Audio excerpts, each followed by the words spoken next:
Ada 3 kisah menarik yang kita bisa ambil petik ibrah dan pelajaran. Yang pertama kisah kaum Tsamud, kaum Adul. Kemudian yang kedua kisah kaum Tsamud, dan yang ketiga kisah Fir'aun. Tiga-tiganya adalah para pembangkang para nabi dan rasul. Dan Allah jelaskan kesudahan mereka. Yang pertama kaum Ad, kemudian disusul dengan kaum Tsamud. Ulama mengatakan bahwa kaum Ad dan Tsamud itu sebelum kejadiannya Nabi Allah, lahirnya Nabi Allah Ibrahim alaihi salatu wassalam. Lah kaum Ad dan kaum Tsamud ini diutus kepada mereka Nabi Allah. Makanya orang-orang Arab sangat paham dengan kisah mereka. Apabila Nabi SAW memberikan peringatan kepada orang-orang musyrik Quraisy, maka Nabi SAW mengingatkan soal 2 kaum ini, kaum Ad dan kaum Tsamud, karena ini yang dihafal ceritanya oleh mereka. Adapun kaum-kaum yang lain dari para nabi Bani Israel, orang Arab tidak tahu, karena Nabi SAW mengisyaratkan bahwa nabi-nabi Arab itu hanya ada 4 saja. Pertama Nabi Hud diutus kepada kaum Ad, dan kita akan ceritakan. Yang kedua Nabi Allah Saleh alaihi salam diutus kepada kaum Tsamud atau Ad kedua. Yang ketiga Nabi Allah Shu'aib yang diutus kepada Madian, dan yang terakhir Nabi kita Muhammad sallallahu alaihi wasallam. Ma'asyiral muslimin yang dimuliakan Allah Subhanahu wa taala. Kaum Ad dan kaum Tsamud ini kedua kaum yang sama jenisnya. Artinya mereka diberikan banyak kenikmatan yang nanti saya akan sebutkan. Dan mereka kaum yang tidak pernah diciptakan sebelumnya. Memiliki badan-badan yang sangat besar, melebihi besarnya kaum Nuh sendiri. Padahal Nuh itu duluan. Baru setelah itu Nabi Allah Hud diutus kepada Ad, dan Nabi Allah Saleh diutus kepada Tsamud. Tetapi fisik mereka melampaui fisiknya kaum. Makanya nanti Allah katakan fazadahum basta. Fisik mereka itu besar-besar. Bahkan dalam kisah Israiliyat, karena fisik mereka besar sehingga kalau mereka menyerang sebuah kaum tidak perlu banyak-banyak kirim pasukan. Cukup 2-3 orang saja itu sudah bisa menghancurkan sebuah kabilah. Dilempari batu saja hancur untuk kabilah. Jadi tidak perlu banyak-banyak itu ya, satu kaum Ad menyerbu sebuah kabilah. Diutus saja 1-2 orang itu sudah hancur. Karena mereka diberikan kekuatan yang itu harusnya disyukuri, tetapi mereka kufur. Baik, bagaimana kisahnya? Kita urut. Ma'asyiral muslimin yang dimuliakan Allah Subhanahu wa taala. Ketika era Nabi Allah Nuh alaihi salatu wassalam, dan terjadi tufan yang merupakan azab kepada kaum Nabi Nuh karena mereka melakukan kesyirikan, dan diutus Nuh mereka tidak sadar, dan mereka menyembah berhala-berhala yang ma'ruf menurut orang-orang Arab. Allah mengatakan la tadarunna waddan wala suwa'an wala yaghutsa wa ya'uqa wa nasra. Jangan kalian tinggalkan Wad, Yaghus, Ya'uq, Suwa dan Nasr. Ini amanatnya para pembesar kaum.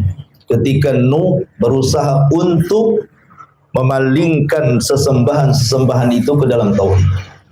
Ketika kemudian Nuh alaihi salatu wassalam berdakwah siang malam, bahkan Nuh itu berdakwah 950 tahun, bukan waktu yang singkat, lama, tapi tidak ada tanda-tanda kaumnya beriman. Justru kaumnya malah hendak mencelakakan. Dari situ Nuh kemudian berdoa kepada Allah dan mengatakan, Rabbi inni maghlubun fantasir. Ya Rabb, aku akan dikalahkan oleh mereka, tolong aku. Maka Allah Subhanahu wa taala merintahkan untuk membuat kapal. Singkat cerita, akhirnya ketika azab Allah Subhanahu wa taala mau turun, maka Nuh diperintah untuk masuk ke dalam kapal membawa 3 putranya dan beberapa orang yang beriman serta beberapa binatang berpasang-pasangan. Maka datanglah banjir yang sangat besar, perpaduan hujan dan air yang muncrat dari bumi, jadi satu. Kita aja di Batam nih kalau hujan 3 hari berturut-turut banjir. Ya. Bagaimana pula dengan hujan yang kemudian disatukan dengan air bumi? Air bumi dilautkan ke daratan, ditambah pula dengan hujan. Tentu akan semakin besar banjirnya. Sampai itu digambarkan ketika Nuh alaihi salatu wassalam hendak menyelamatkan salah satu putranya namanya Yam, atau menurut ahli kitab disebut Kan'an. Apa kata Nuh? Irkam ma'ana. Wahai anakku, naiklah ke perahu. Tetapi anaknya degil dan mengatakan sa'awi ilal jabal. Biarkan aku akan naik saja ke gunung, enggak akan sampai banjir ini ke gunung. Tetapi Nuh mengatakan tidak ada yang selamat hari ini nak naik. Namanya Nuh, lihat anaknya walaupun kafir, masih ada namanya sifat bapak itu kasihan dengan anaknya, masih pengen menyelamatkannya. Tetapi karena memang Yam atau Kan'an ini tidak mau juga, maka Allah mengatakan innahu laysa min ahli. Tinggalkan Nuh, dia bukan keluargamu lagi. Maka Nuh meninggalkan Yam. Akhirnya seluruh manusia tenggelam dan binasa karena Nuh berdoa kepada Allah, la tadhar 'alal ardi minal kafirina dayyara. Jangan kau tinggalkan satu jiwa kafir masih hidup di bumi. Itu doanya Nuh, menunjukkan apa? Tidak ada manusia yang hidup. Alasannya apa? Intadharhum, kalau engkau biarkan satu saja hidup dari mereka, maka mereka akan melahirkan orang-orang yang fajir, yang jahat-jahat. Intinya bahwa setelah banjir bandang ini, maka kemudian Nuh alaihi salam diselamatkan di sebuah bukit namanya Judi di Irak. Disitulah permulaan kehidupan manusia yang baru. Karena yang hidup hanya di perahu Nuh saja. Lah Nuh alaihi salatu wassalam itu ma'ruf memiliki 3 anak yang masih hidup dan 1 mati. Yang 1 kafir ya. Yang 3 namanya Syam, dan itu Abul Arab, seluruh orang-orang Arab turunan Syam ya. Kemudian ada Ham, dan itu bapaknya orang-orang Romawi dan orang-orang yang berkulit hitam. Kemudian ada Yafis, salah satunya keturunannya orang-orang Asia. Lah kata para ulama bahwa tidak ada manusia setelah tragedi banjir Nuh itu kecuali turunan 3 putra, Syam, Ham, dan Yafis. Karena Allah yang mengatakan wa ja'alna min dzurriyyatihi humul baqin, dan kami jadikan yang tersisa manusia itu hanya dari turunan Nuh ya, dari 3 putranya itu. Dari sini kata para ulama sejarah, Nuh itu disebut Abul Bashari Ats-Tsani, bapak manusia kedua setelah Adam.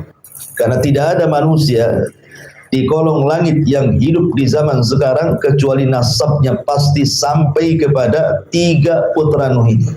Kalau tidak Syam, ya Ham, kalau tidak Ham, ya Yafis. Dan 3-tiganya putra Nuh alaihi salatu wassalam. Makanya wajar kalau Nuh dikatakan bapak manusia kedua. Lah ketika anak-anaknya Nuh ini sudah mulai menyebar ke beberapa tempat dan mereka masih mentauhidkan Allah Subhanahu wa taala, dan mereka masih melihat bagaimana sisa-sisa kehancuran kaum Nuh alaihi salam, sehingga mereka masih takut dan masih mentauhidkan Allah Subhanahu wa taala. Tetapi berlalunya zaman, berlalunya waktu, akhirnya iblis datang kepada kaum yang mentauhidkan Allah dari turunan Nuh. Mulailah kemudian mereka kembali menjadi penyembah berhala. Dan yang pertama kali menyembah berhala adalah kaum Ad dari turunan Nuh alaihi salatu wassalam. Kaum Ad inilah kaum yang pertama kali menyembah berhala. Menurut Ibnu Ishaq, seorang pakar sejarah, bahwa kaum Ad itu menyembah 3 berhala. 3 berhala yang mereka sembah. Pertama Somad, kemudian yang kedua Soda, dan yang ketiga Haba. Ya, ada yang mengatakan Somud atau Somad, kemudian Soda, dan juga Haba. Itulah 3 berhala yang disembah oleh kaum Ad. Masyarul muslimin yang dimuliakan Allah Azza wa Jalla, sebagai gambaran bahwa kaum Ad dan Tsamud itu ada kemiripan. Allah berikan 7 nikmat kepada mereka. Seringkas saja. Nikmat yang pertama yang Allah anugerahkan kepada kaum Ad ataupun kaum Tsamud setelahnya, karena Ad juga termasuk Tsamud masalahnya. Cuman Ad itu disebut untuk dibedakan antara Ad yang kedua, Allah menyebutkan Adanil Ula. Allah mengatakan bahwa kaum Ad itu disebut Adanil Ula. Ad yang pertama, adapun Tsamud itu Ad yang kedua. Artinya sama-sama kaum Ad itu sebenarnya. Cuman membedakan satu Ad, satu Samud gitu ya. Dan Samud itu nenek moyang orang Arab. Baik. Lah, di antara kenikmatan yang sangat besar yang Allah anugerahkan kepada kaum Ad adalah mereka menguasai ekonomi. Di zamannya mereka menguasai ekonomi, dan siapapun atau apapun negaranya kalau menguasai ekonomi pasti dia bisa menjajah negeri yang lain, ya kan? Ekonomi, kekuatan ekonomi itu bisa menjajah negeri yang lain. Lihat hari ini negeri-negeri yang kuat ekonominya, ya kan, negara-negara yang maju luar biasa bisa menjajah negara-negara yang tidak maju, kan? Lah kaum Ad itu dilebihkan ekonominya, sehingga dengan ekonomi mereka bisa menjajah negeri-negeri yang lain, dan itu nikmat yang Allah anugerahkan kepada mereka. Kemudian yang kedua, kaum Ad diberikan fisik yang sangat kuat. Kaum Ad itu diberikan fisik yang sangat kuat, sampai fisik mereka melebihi fisiknya Nabi Nuh. Tetapi tentu tidak mungkin melebihi Nabi Allah Adam alaihi salatu wassalam. Karena ada kisah-kisah Israiliyat yang kemudian mereka menggambarkan bagaimana fisiknya kaum Ad itu ada yang sampai 100 meter. 100 meter tinggi kali. Celana antum tidak bisa dipakai mereka. Apalagi baju nggak muat, apalagi celana dalam. Artinya bahwa sampai mengatakan 100 meter. Ini mustahil. Nah, kisah ini tentu bertentangan dengan hadis Nabi SAW bahwa fisik yang paling tinggi, yang paling kuat, yang paling kekar, yang paling tampan hanyalah fisiknya Adam alaihi salam. Makanya ketika Rasul berjumpa dengan Nabi Yusuf saat peristiwa Isra Mi'raj, apa kata Rasul? Aku melihat Nabi Yusuf mendapatkan separuh ketampanan Adam. Separuh saja sudah memfitnah banyak wanita. Berarti Adam itu jauh lebih tampan dibandingkan Nabi Yusuf, kan itu. Itu kan separuhnya saja. Jadi kalau Nabi Adam hidup di zaman sekarang, mungkin semua wanita akan memandang Adam. Kalau Yusuf saja satu Mesir terfitnah, bagaimana pula Adam alaihi salatu wassalam. Dan ini mematahkan teori Darwin yang mengatakan manusia berasal dari kera, kan itu ya. Kera cakep atau tidak cakep? Mana ada kera cakep? Antum dandan, antum kasih bedak pun tidak akan cakep kera itu. Ya mungkin si Darwin saja yang ikut kera. Kita ikut Nabi Adam. Baik, masyarul muslimin yang dimuliakan Allah Azza wa Jalla. Jadi nikmat yang kedua, mereka diberikan fisik yang kuat, kemudian tinggi. Yang tadi saya kisahkan, kalau menghancurkan sebuah kabilah tidak perlu bawa pasukan, cukup dikirim 2-3 orang saja sudah cukup, gitu ya. Dilempari batu saja sudah mati semua satu kabilah itu. Karena di zaman Ad itu hanya Ad yang punya fisik seperti itu. Jadi kaum-kaum yang sezamannya itu ya kecil-kecil gitu ya, di bawahnya kaum Ad. Makanya kaum Ad itu menguasai, ya karena fisiknya yang besar, itu nikmat harusnya. Mereka syukuri kan. Kita aja kalau masuk tentara, kalau pendek agak terima, kan gitu ya. Masuk tentara, masuk polisi itu diukur juga tuh tingginya tuh. Sehingga tinggi badan juga nikmat seharusnya. Ini yang kedua.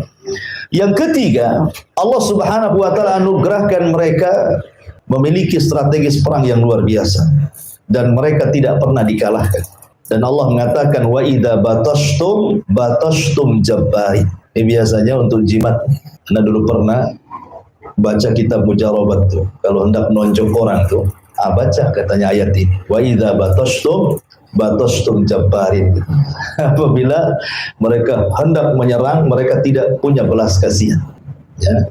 Jadi kaum Ad itu punya strategis perang, kalau nyerang itu tidak pernah kalah itu. Dan mereka kaum yang sangat bengis sekali, sehingga tidak ada satupun kabilah di zaman itu, karena kan belum ada negara-negara saat sekarang gitu ya, si kabilah-kabilah juga umatnya juga belum banyak di zaman itu. Tidak ada yang berani kalau diserang tuh nyerang betul mereka, tidak punya belas kasihan sama sekali. Karena mereka memiliki selain fisik besar gitu ya, memiliki strategis perang yang luar biasa. Ya, ini nikmat yang ketiga. Nikmat yang keempat, Allah Subhanahu wa taala berikan kesuburan. Ladang mereka subur, sawah mereka subur, ternak mereka subur. Pokoknya Allah berikan luar biasa nikmat dari dalam perut bumi itu. Subur, ya kan? Makanya ketika kita bicara tentang negeri Sabah itu Allah mengatakan baldatun thayyibatun wa rabbun ghafur. Baldatun thayyibah, negerinya baik. Kenapa negerinya baik? Karena di negeri Sabah itu Kebun-kebunnya itu semua tumbuh semua buah-buahan, biji-bijian. Anehnya lagi, tidak ada ulat, tidak ada semut, tidak ada serangga, tidak ada binatang. Gitu ya. Kalau kita masuk kebun tuh mikir-mikir takut ular. Kalau negeri Sabah tidak ada. Jangan lagi cerita ular, semut pun tak ada, lalat pun tak ada. Jadi masuk ke dalam kebun itu betul-betul menikmati. Jadi kalau ada seorang wanita masuk ke negeri Sabah, di atasnya ditaruh keranjang di atas kepalanya, tidak perlu dipetik, pulang itu sudah penuh tuh. Masuk kebun keluar penuh, sudah penuh dengan buah-buahan di atas kepalanya. Jadi negeri Adi juga sama, disuburkan gitu ya. Ya, ini juga nikmat seperti negeri kita ini kan negeri subur dibandingkan negeri-negeri yang lain. Coba antum umroh sana. Lihat tuh Saudi itu padang pasir tuh kering kelontang, nggak jelas itu ya. Tetapi karena kecanggihan teknologi, waktu saya di Yaman, subhanallah padang pasir bisa disulap jadi sawah ditanami gandum. Begitu ya. Jadi setahun itu jadi padang pasir, terkadang hijau karena sudah kecanggihan teknologi di zaman sekarang itu. Ini nikmat yang keberapa? Nikmat yang keempat. Allah suburkan. Ya. Kemudian nikmat yang kelima. Nikmat yang kelima yang Allah berikan kepada kaum Ad ini, mereka sanggup merubah tanah datar menjadi istana. Jadi mereka membuat, umpamanya ada tanah datar di padang pasir itu, diambil batu-batu dari gunung itu, kemudian mereka susun, mereka mampu membuat istana itu. Tanah datar jadi istana. Padahal di zaman itu teknologi belum secanggih sekarang kan gitu. Belum ada belko, alat berat. Tetapi bagaimana Allah Subhanahu wa taala berikan kekuatan mereka bisa menyulap tanah datar jadi istana. Bahkan yang nomor 6 yang luar biasa lagi, bukan hanya itu, bukit-bukit itu dipahat kemudian memiliki seni tingkat tinggi dan menjadi rumah-rumah singgah, bukan untuk ditempati, hanya untuk kebanggaan dan kesombongan saja. Jadi kalau mereka sudah jadi itu, mereka naik, kemudian ada orang lewat itu, maka diejeknya. Lihat rumahku jauh lebih indah dibandingkan rumahmu. Jadi hanya untuk ejek-ejekan, hanya untuk kesombongan saja. Ya. Kemudian yang kelima, yang terakhir, bahwa kaum Ad oleh Allah Subhanahu wa taala, ini nikmat yang paling besar dari 6 nikmat itu, diutus kepada mereka seorang nabi. Ini tidak ada nikmat melebihi diutus seorang nabi. Ya. Siapa yang diutus? Nabi Allah Hud alaihi salatu wassalam. Hud diutus kepada kaum Ad. Masyaallah muslimin yang dimuliakan Allah Subhanahu wa taala, sedikit saya akan bacakan beberapa ayat Al-Qur'an tentang kisah kaum Ad. Di dalam surah Al-A'raf ayat 69. Surah Al-A'raf ayat 69. Allah mengatakan, awa ajibtum an ja'akum dzikrum mir rabbikum ala rajulin minkum liyunzirakum. Dan herankah kalian bahwa ada peringatan yang datang dari Tuhan kalian melalui seorang laki-laki dari kalangan kalian sendiri untuk memberikan peringatan kepada kalian. Jadi Allah Subhanahu wa taala utus Hud kepada mereka. Kenapa kalian heran? Makanya dalam ayat yang lain Allah mengatakan, wa ila adin akhahum Hudan, dan kepada kaum Ad Allah utus saudara mereka. Siapa? Nabi Allah Hud. Kenapa Allah bahasakan saudara? Karena Hud alaihi salatu wassalam itu hidup di tengah-tengah mereka. Jadi kaum Ad itu tahu siapa Hud, mulai dari oroknya sampai kemudian besarnya, sampai dewasanya, sampai diangkatnya jadi nabi, mereka tahu. Dan Allah sudah persiapkan gitu ya. Karena Allah Subhanahu wa taala kalau mengutus seorang nabi dan rasul itu dicomot dari kaumnya. Makanya Allah mengatakan dalam Al-Quran, bagaimana Allah Subhanahu wa taala berfirman tentang Nabi sallallahu alaihi wasallam, gimana, walaqad ja'akum rasulun min anfusikum azizun 'alaihi ma anittum harisun 'alaikum bil mu'minina raufur rahim. Dan sungguh Allah telah utus kepada kalian seorang rasul dari jenis kalian, dari jenis kalian manusia, dari daerah kalian sendiri. Ya. Jadi mereka sudah paham siapa Hud itu sebenarnya. Kemudian fitrah dakwah seorang nabi itu pasti mendakwahkan tauhid. Yang pertama didakwahkan adalah dakwah tauhid. Tapi sebelumnya Hud alaihi salatu wassalam berusaha untuk mengingatkan nikmat. Pentingnya kita diingatkan nikmat, ikhwan, supaya jangan kufur. Ya.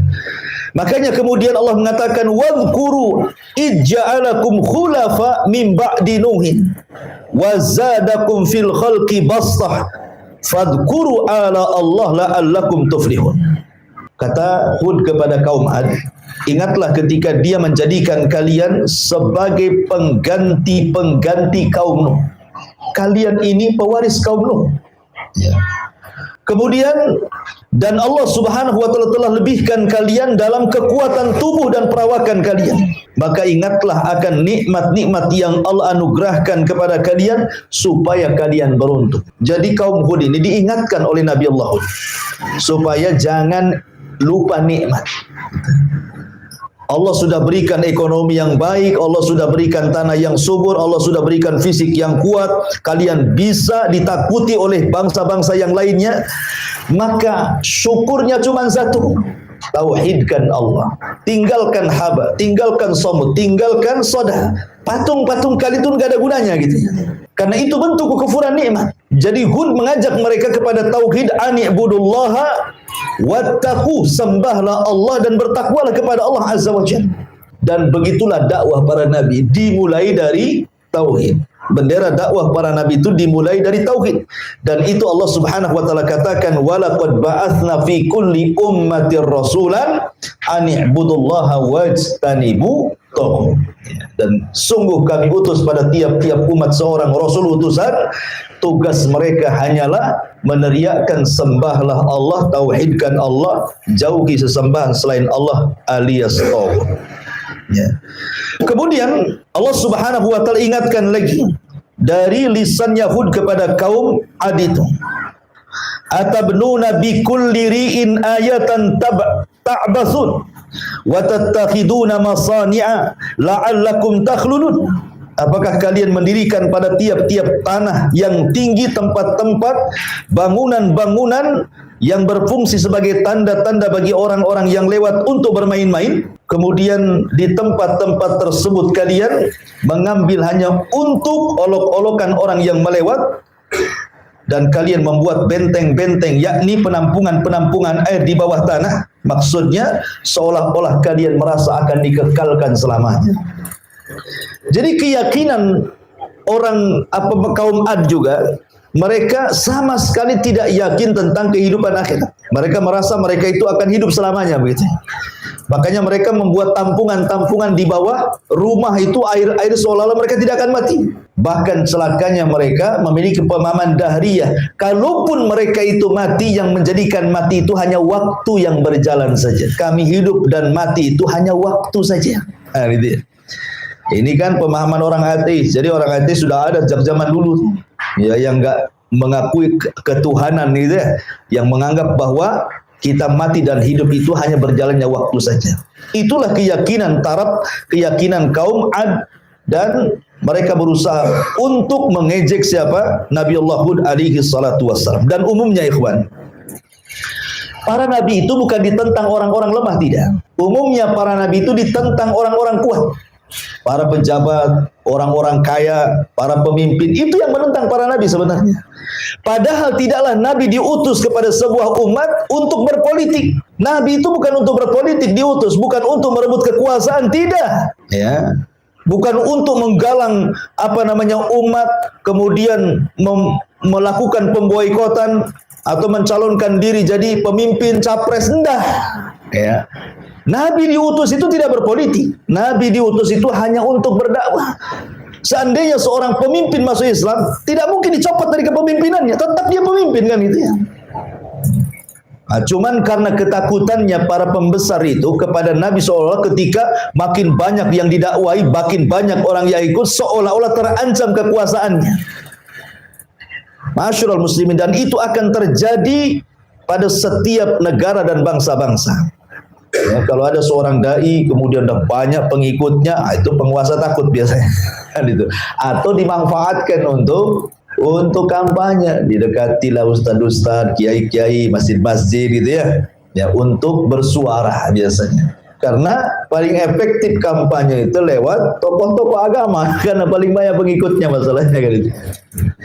Kemudian meyakinkan dengan dalil-dalil, itu yang lebih hebatnya lagi. Orang yakin itu ya, walaupun sebenarnya kibul semuanya. Baik, bayangkan Allah mengatakan di sini, qalal mala'ul ladzina kafaru min qaumihi. Pemuka-pemuka orang-orang kafir dari kaumnya berkata, inna lanaraka fi safahatin wa inna lanadhunnuka minal kadhibin. Kata mereka, sesungguhnya kami benar-benar memandang engkau wahai Hud kurang akal, dan sesungguhnya kami menganggap engkau wahai Hud adalah pendusta. Setiap dai pasti akan dilabeli dengan dua label ini. Ya, setiap dai yang mendakwakan tauhid loh ya. Setiap dai yang mendakwakan tauhid pasti akan dilabeli dengan dua sifat ini.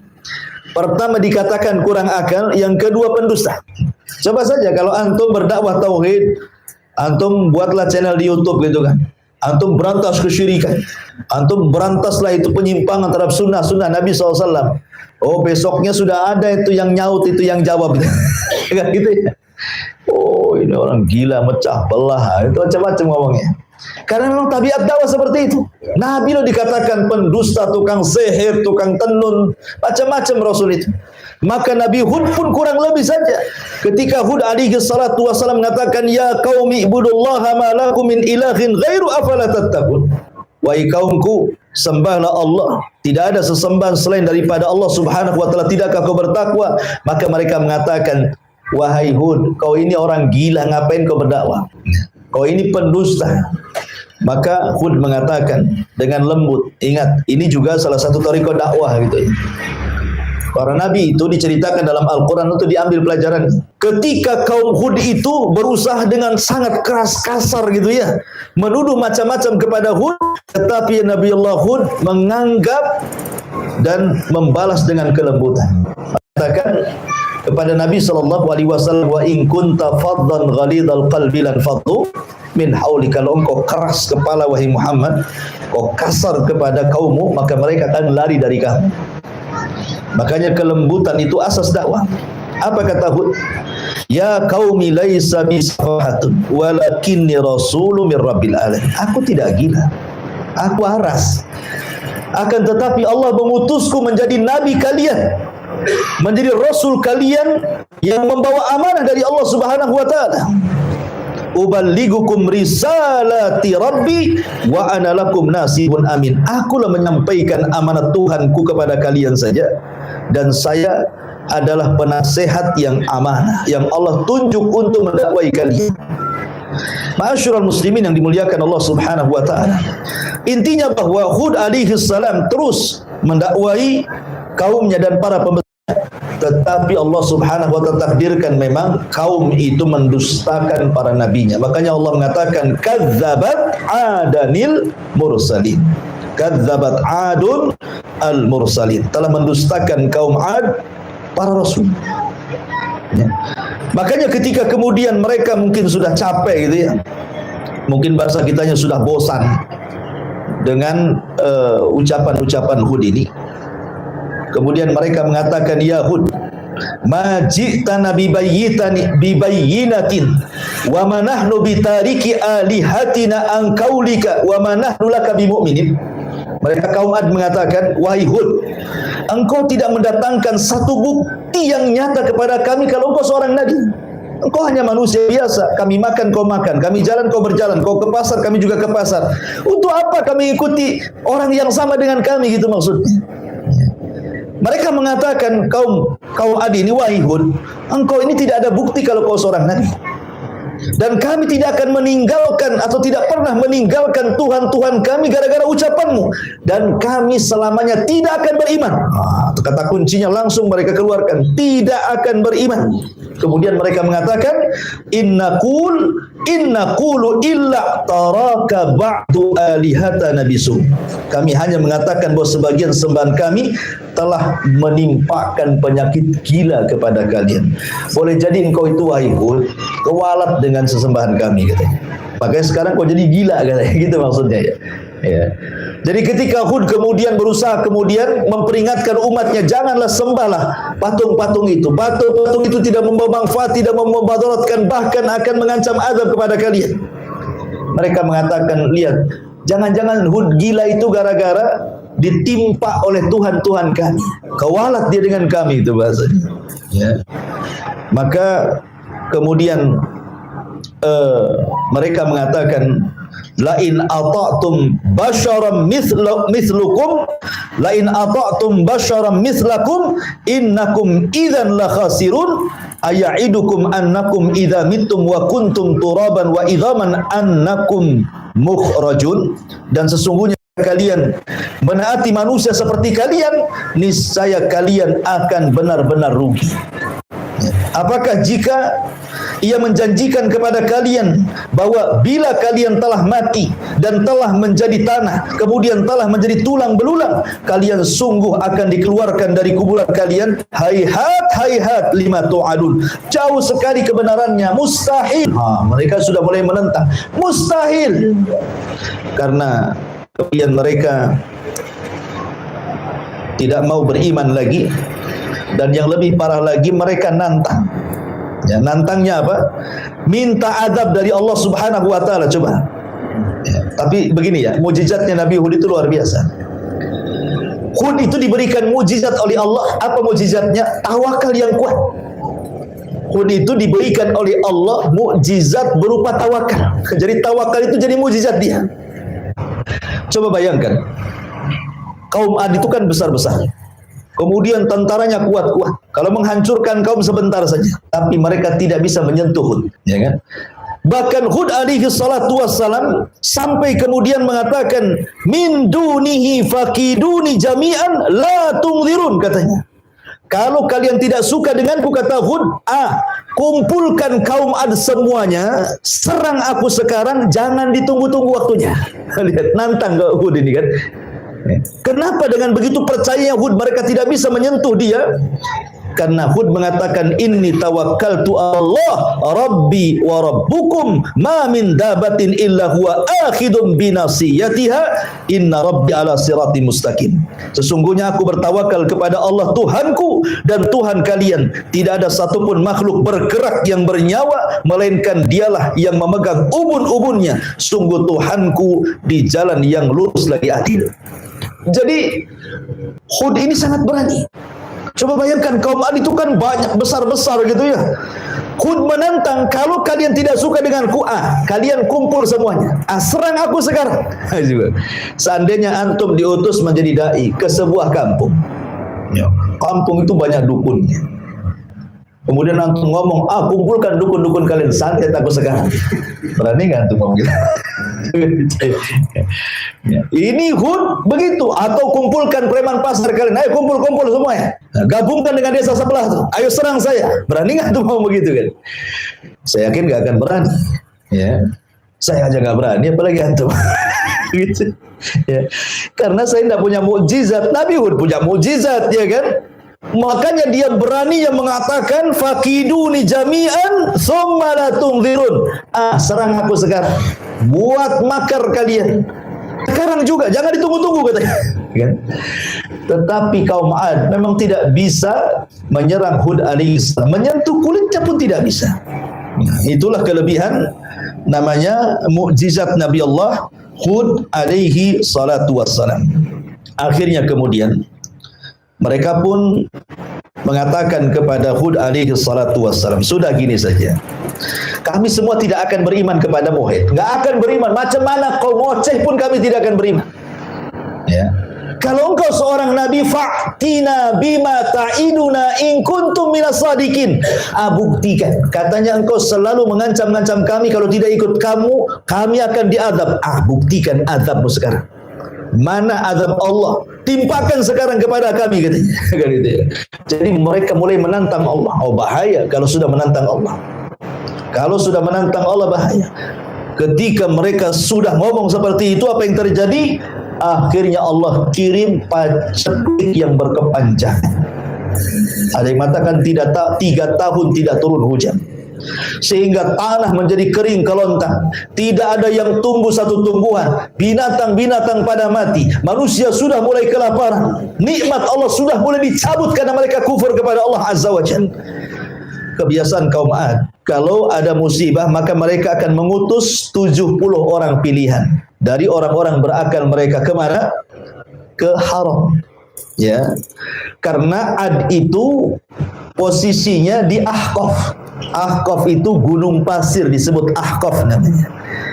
Dan di dalam Al-Quran Allah jadikan dua nama surat. Hud, Allah jadikan nama surat Suratul Hud. Kemudian Ahqaf, Allah jadikan nama surat juga Suratul Ahqaf. Ya kan? Jadi dua-duanya jadi nama surat tuh. Kalau Ahqaf itu artinya gunung pasir, letaknya antara Hadraul Maut dan Oman. Tengah-tengahnya itu Ahqaf. Disitulah kaum Ad tinggal. Artinya kan masih dekat dengan haram, Yaman. Ya kan, Yaman ke Mekah kan dekat. Jadi mereka ini, orang-orang pilihan ini, berangkatlah dari Ahqaf ini menuju haram, tanah haram, menuju Ka'bah. Ya. Menuju tanah suci gitu. Maksudnya haram itu waktu itu memang sudah jadi tanah suci karena yang membangun pertama kali Ka'bah adalah malaikat. Kemudian setelah itu Adam alaihi salatu wasalam, kemudian hilang, baru kemudian diperbaharui oleh Ibrahim alaihi salatu wasalam. Jadi orang-orang 7 orang pilihan ini ke haram berdoa. Ya. Cuman masalahnya sampai di haram mabok pula mereka, berzina pula mereka, disuruh sama kaumnya suruh berdoa, sampai di haram malah mabok. Coba bayangkan ya, bejatnya orang-orang Ad. Akhirnya diingatkan sesama mereka, lah kita kan diutus untuk berdoa di sini, kenapa kita mabok berzina pula di sini? Akhirnya mereka sadar. Ketika mereka sadar, akhirnya mereka pun berdoa semuanya di haram, di tanah suci itu. Tiba-tiba ada suara di balik awan. Apa suaranya? Aku kabulkan keinginan kalian, kan ku kirim awan kepada kalian. Tinggal milih, mau awan putih, mau awan merah, mau awan hitam. Mereka berpikir, wah doa kita diijabah. Mereka suruh memilih awan putih, tak mungkin ada hujan. Awan putih itu terang, kan gitu ya. Awan merah, wah sedikit airnya. Awan hitam sajalah kan gitu. Karena biasanya kalau sudah gelap, ya kan, siang-siang ini teduh gitu, wah ini mau hujan deras. Itu prasangka mereka. Makanya kemudian mereka pun pulang dengan bahagia karena mereka sudah dapat ilham. Pulanglah mereka ke negeri Ahqaf, pulang kampung, dan memberitahu kampungnya bahwa doa mereka sudah diijabah. Betul, Allah Subhanahu wa taala kirim awan kepada mereka, dan itu Allah gambarkan dalam Al-Quran. Falamma ra'auhu aridun mustaqbila audiyatihim, maka ketika mereka melihat, ya, ada awan hitam yang menuju lembah-lembah mereka, ladang-ladang mereka, sawah-sawah mereka, semua keluar. Bayangkan, mereka tidak paham kalau ini ada. Jadi seluruh kaum Ad keluar dari rumah-rumah mereka, dari anak kecil, orang dewasa, laki-laki, perempuan, tua, muda, semua keluar. Ingin merasakan hujan yang sudah 3 tahun tidak hujan-hujan. Mereka bernaung di awan itu. Apa yang terjadi? Qalu, mereka mengatakan, hadza 'aridun mumtiruna. Mereka mengatakanlah awan yang akan menurunkan hujan kepada kami. Dengan bangganya mereka bernyanyi-nyanyi, berteriak-teriak dengan penuh kebahagiaan, inilah awan yang akan menurunkan hujan kepada kami. Maka Allah mengatakan, bal huwa masta'jaltum bi rihun fiha adzabun alim. Maka Allah katakan, bahkan ini azab yang kalian minta disegerakan datangnya, yaitu angin yang mengandung azab yang sangat pedih bagi kalian. Rupanya awan hitam itu permulaan azab Allah. Mereka tidak paham. Ya. Jadi hati-hati bahwa terkadang orang menyangka itu nikmat, rupanya di balik nikmat itu ada azab. Ya, ini pelajaran. Terkadang ada orang diberikan nikmat oleh Allah Subhanahu wa taala dengan nikmat yang melimpah, tapi rupanya nikmat itu menggiring mereka kepada azab. Makanya kenapa terkadang kenikmatan itu disebut istidraj. Ya, dalam bahasa akidah disebut istidraj. Orang itu kalau usaha maju terus, buat bisnis maju terus, buat ini maju terus. Kok enggak pernah enggak maju? Enggak pernah enggak dirugikan, untung terus. Ini hati-hati nih. usaha ini sukses, usaha itu sukses, akhirnya jadi kaya raya gitu ya. Nanti suatu ketika nikmat ini justru kalau sampai dia lalaikan akan berubah menjadi nikmat azab yang pedih bagi dia. Makanya hati-hati dengan istidraj itu. Ma'asyiral muslimin yang dimuliakan Allah Azza wa Jalla. Akhirnya kemudian Allah katakan tudammiru kulla syai'in bi amri rabbiha. Fa asbahu la yura illa masakinuhum kadzalika nazzil qaumal mujrimin. Yang menghancurkan segala sesuatu dengan perintah Tuhannya sehingga mereka kaum Ad menjadi tidak tampak lagi di bumi kecuali hanya bekas-bekas tempat tinggal mereka. Demikianlah kami memberi balasan kepada kaum Ad, kaum yang sangat pendosa itu. Bagaimana azabnya? Allah Subhanahu wa taala ketika mengirim awan hitam itu, tiba-tiba angin muncul dari langit.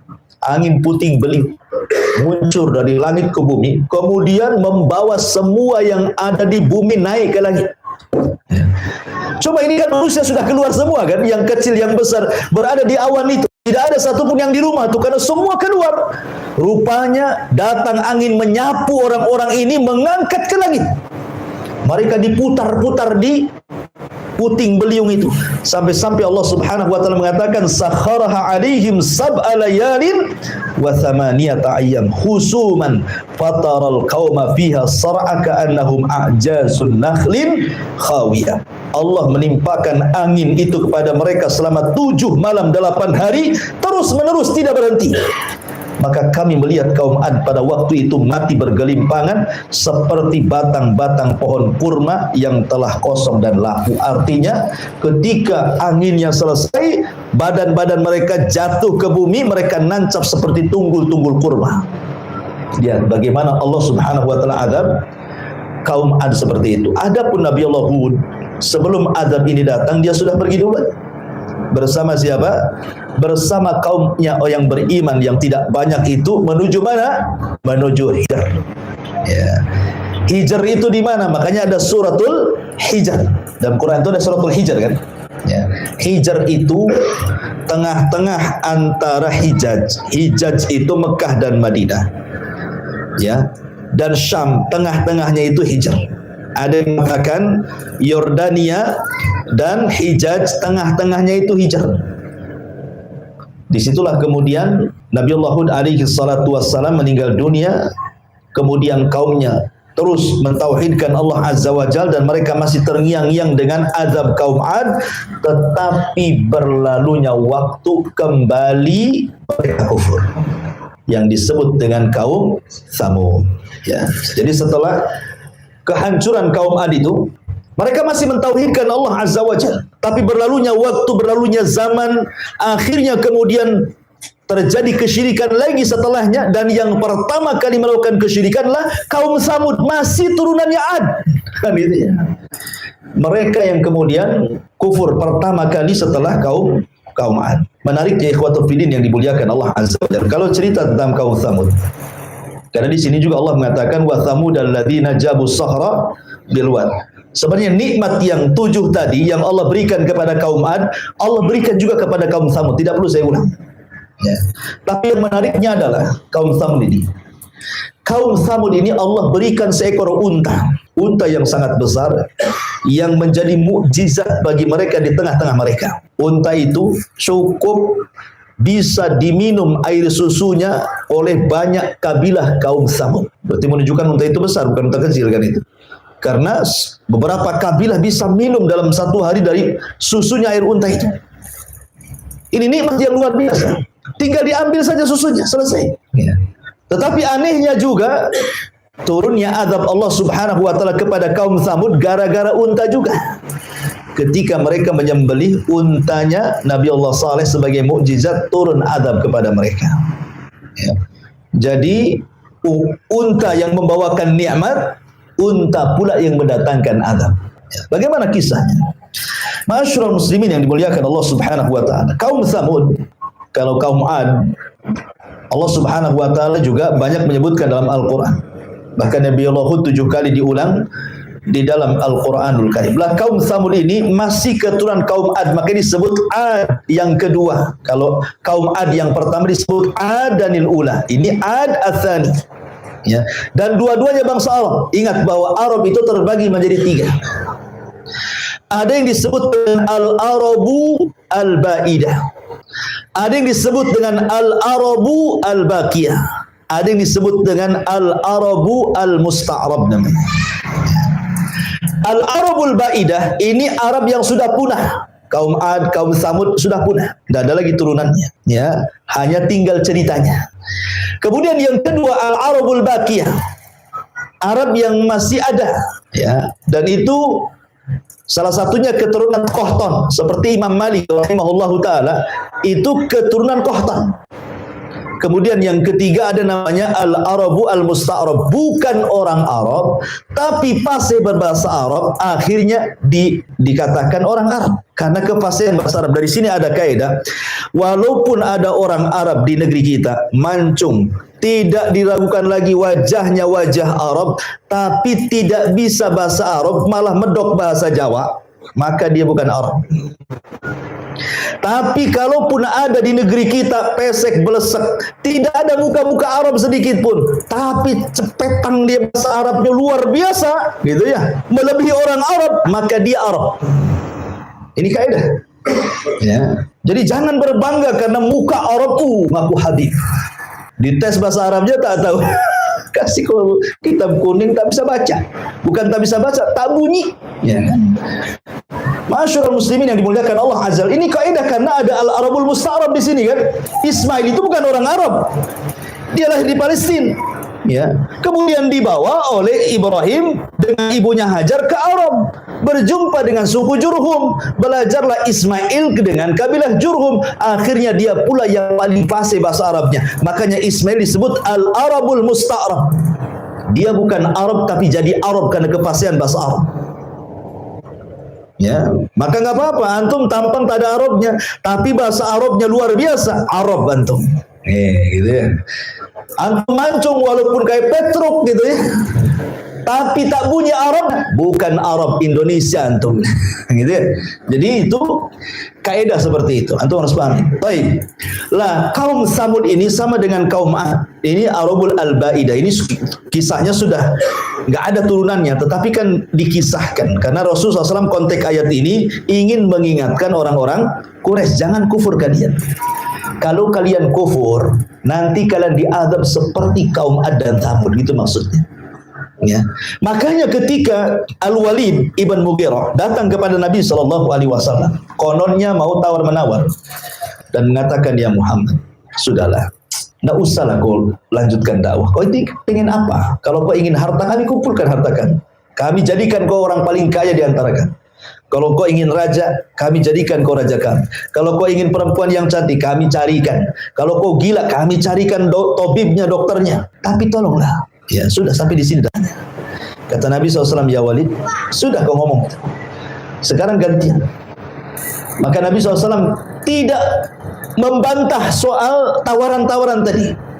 Tapi Nabi membacakan ayat, fa'in a'radu, ya, fa'in a'radu anzartukum bisa'iqatin mithla sa'iqati adi wa thamud. Kalau mereka orang-orang Quraisy itu berpaling dari dakwahku, ingat, mereka akan disambar halilintar seperti halilintar yang pernah membinasakan kaum Ad dan Thamud. Ketakutan itu Al-Walid, karena tahu kisah mereka di benak-benak mereka kan, dan mereka meyakini ini seorang nabi sebenarnya, cuman karena hasad dan takaburnya saja tidak mau beriman.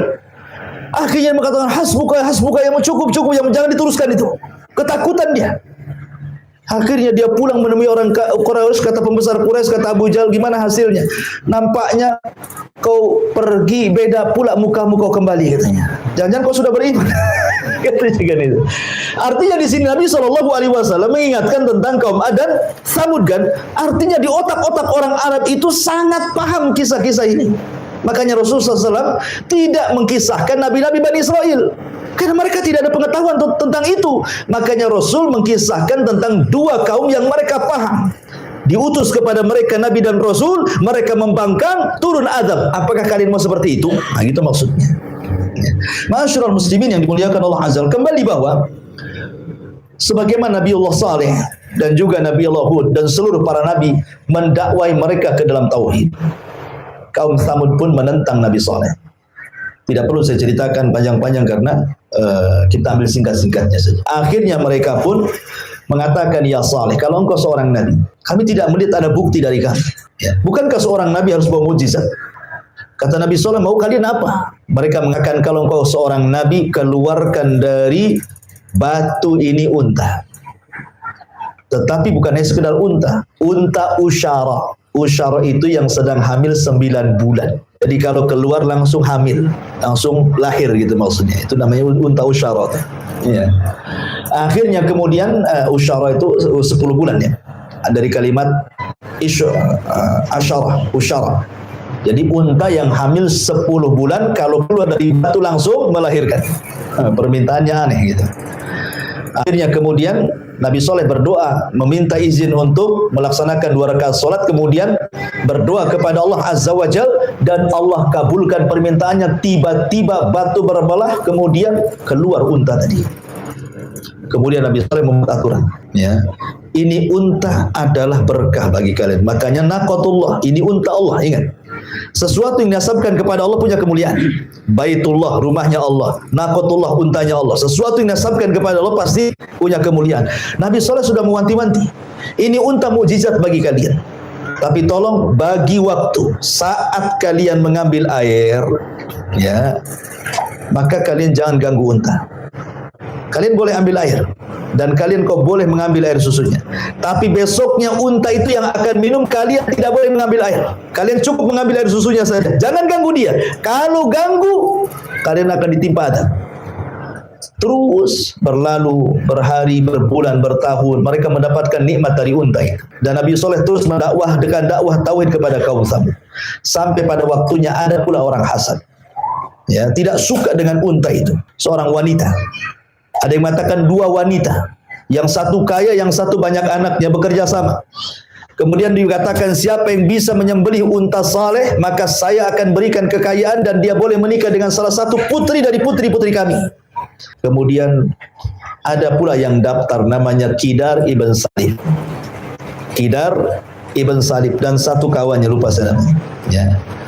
Qidar ibn Salib ini dan Malik ibn Kinan atau Sinan, Malik ibn Sinan atau siapa namanya. Pokoknya 2 orang ini siap daftar. Tetapi sebelum dia membunuh unta Nabi Saleh itu, dia gerilya door to door dulu ke rumah-rumah, minta pendapat. Gimana kalau kayak sembelih Nabi Saleh? Setuju nggak? Setuju. Gimana? Setuju. Setuju. Akhirnya satu kampung setuju. Rupanya kebanyakan mereka tidak suka. Makanya kenapa Allah mengatakan fa'aqaruha, ya, menggunakan jama. Mereka pun menyembelih unta Saleh, padahal yang menyembelih 2 orang. Tapi bahasanya menggunakan jama karena disepakati satu kampung.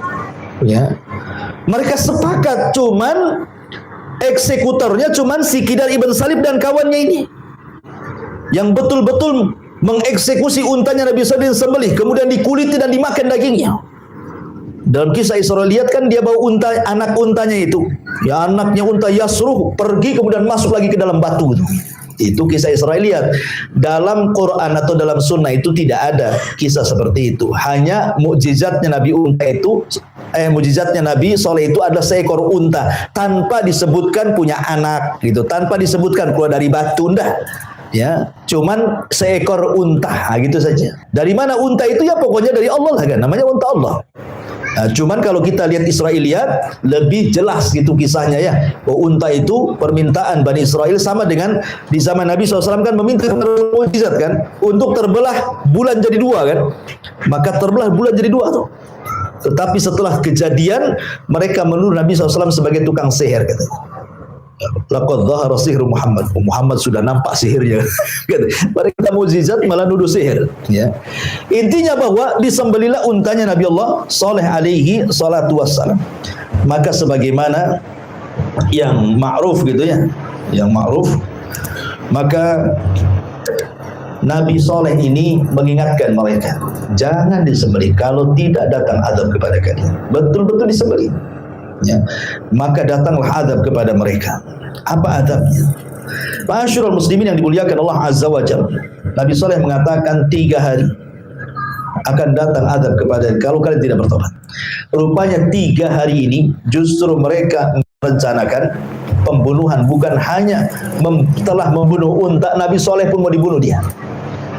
Maka di hari pertama wajah mereka tiba-tiba memerah, hari kedua memutih, hari ketiga kemudian menghitam, hari keempat Jibril turun, kemudian berteriak sekali teriakan sehingga teriakan Jibril mengeluarkan setiap jiwa yang ada di raga manusia, ruhnya melesat, semuanya mati, sampai-sampai mereka tinggal jasad bergelimpangan di rumah-rumah mereka.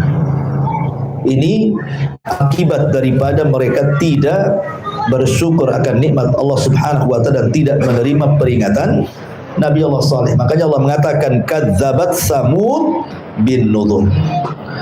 Kaum Samud telah mendustakan para pemberi peringatan. Lah, kok menggunakan jama Nudhur? Harusnya nadir. Ya. Kenapa Allah mengatakan kaum Samud telah mendustakan para pemberi peringatan? Kan yang memberi peringatan cuma satu, Nabi Saleh. Kenapa menggunakan jama di sini? Kata ulama tafsir, di sini hanya sekedar ingin mengatakan bahwa mendustakan satu nabi maka sama dengan mendustakan banyak nabi. Anda mendustakan satu Nabi Saleh berarti mendustakan semua nabi sebelumnya. Makanya menggunakan nudhur. Ya, pakai sama karena mendustakan satu nabi sama dengan mendustakan nabi-nabi yang lain. Wa qalu abasham minna wahidatan nattabi'uhu inna idzan la fi dhalal wa syu'ur. Mereka mengatakan, apakah kami harus mengikuti satu orang? Dia manusia sama seperti kami. Kalau begitu, kami tersesat lah. Ngapain pula? Dia manusia, kami juga manusia. Ngapain harus ikut sesama manusia? Katanya. Ya. Maka teruslah mereka mendustakan seperti itu.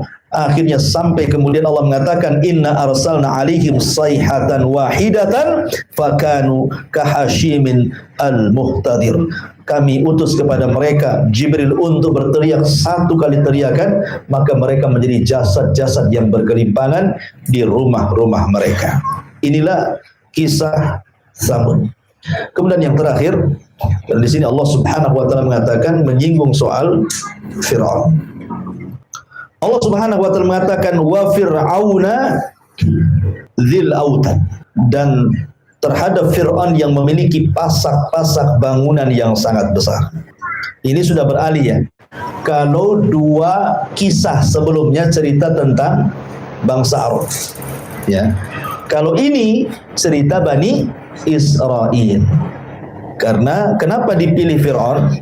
Karena Fir'aun ini musuhnya Nabi Musa.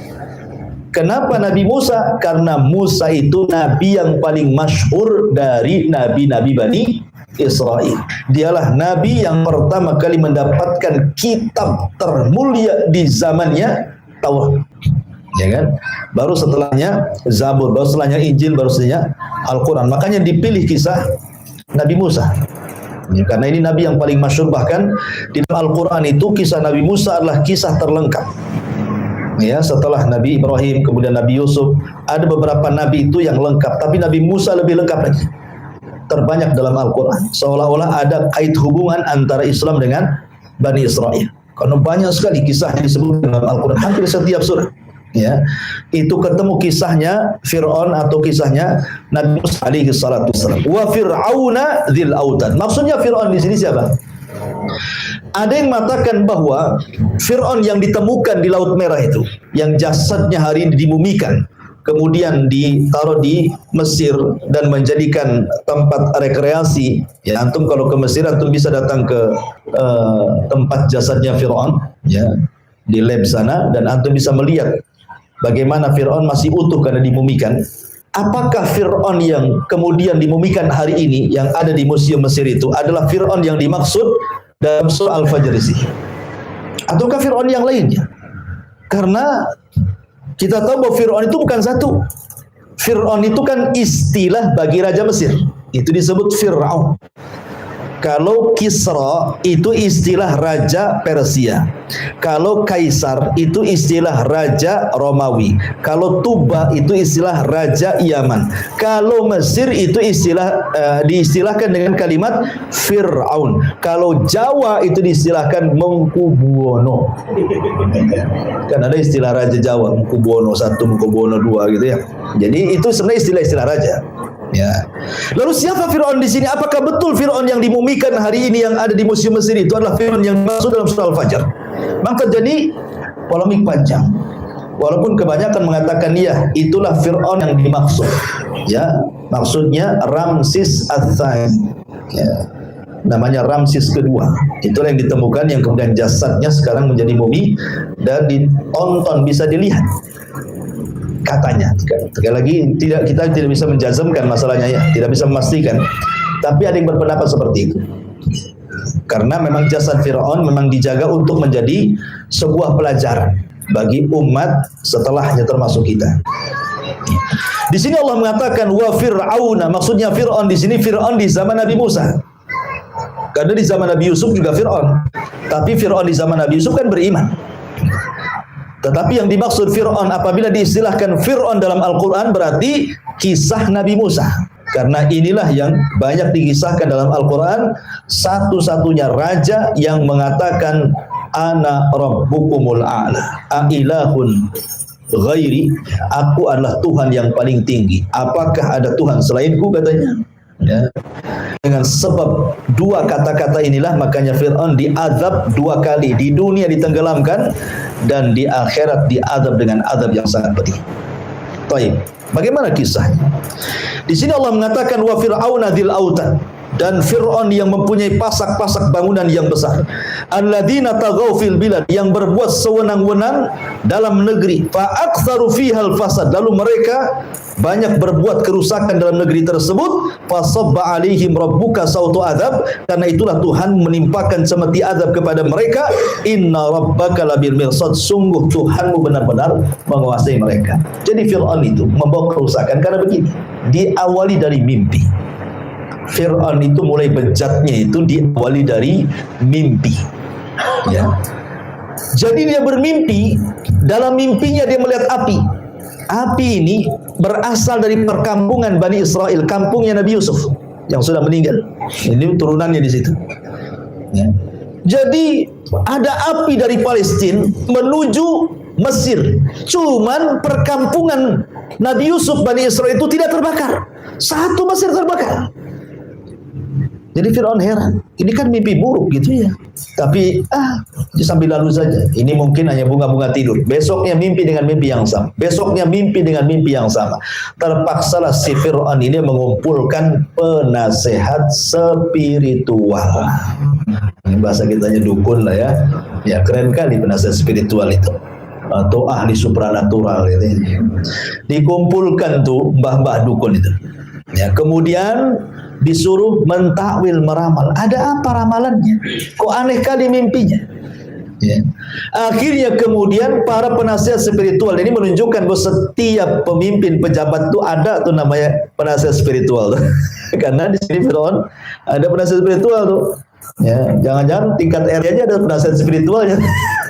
Supaya kalau pemilihan dapat lagi gitu ya.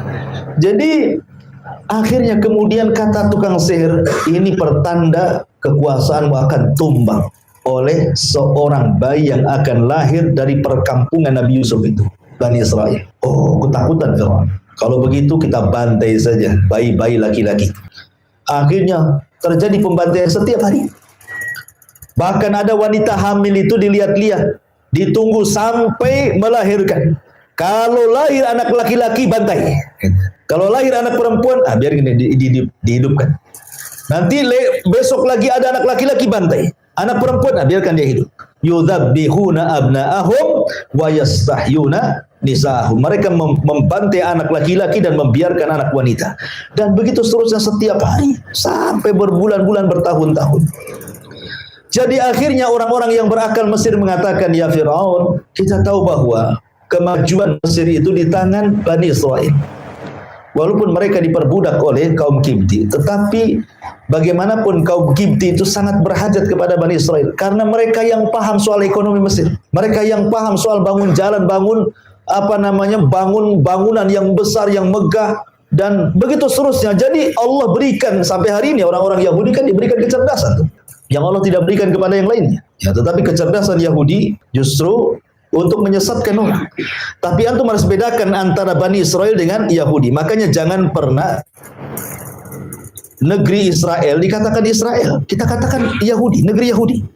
Karena Israel itu diambil dari Bani Israel, dan itu nama suci, nama Nabi Yakub. Ya, makanya untuk bedakan Bani Israel itu keturunan Yakub, kalau Yahudi itu agama. Bani Israel ini ada yang baik, ada yang jahat. Nabi Yusuf Bani Israel baik, dan nabi-nabi dari Bani Israel banyak. Tapi kalau Yahudi itu agama yang menyesatkan. Makanya kita setiap sholat berlindung dari orang Yahudi. Ghairil maghdubi alaihim waladhdallin. Ya, maghdub siapa? Maghdub itu Yahudi, maksudnya maghdub itu. Dhalin itu artinya Nasrani. Kita berlindung dari mereka. Hari-hari kita ngomong seperti itu dalam setiap sholat kita kan. Ya, ihdinas siratal mustaqim siratal ladzina an'amta alaihim ghairil maghdubi alaihim waladhdallin. Ya. Lah, ketika kemudian orang-orang yang berakal mengatakan jangan seperti itu. Nanti kalau habis turunan mereka, bapak-bapak mereka mati, siapa yang akan melanjutkan pembangunan Mesir ini? Ya. Biarkanlah, buat kebijakan lain. 1 tahun bantai, 1 tahun jangan. 1 tahun bantai, 1 tahun jangan. Kayak Pasar Daud gitu ya. Jadi akhirnya kemudian sepakat Fir'aun, tahun ini pembunuhan bayi. Pokoknya kalau dalam tahun ini ada lahir anak laki-laki, bantai. Tahun depannya walaupun lahir anak laki-laki jangan dibantai, biarkan dia hidup. Dibuat selang-seling seperti itu. Di hari atau di tahun ketidak ada pembantaian, lahir pula Nabi Allah Harun.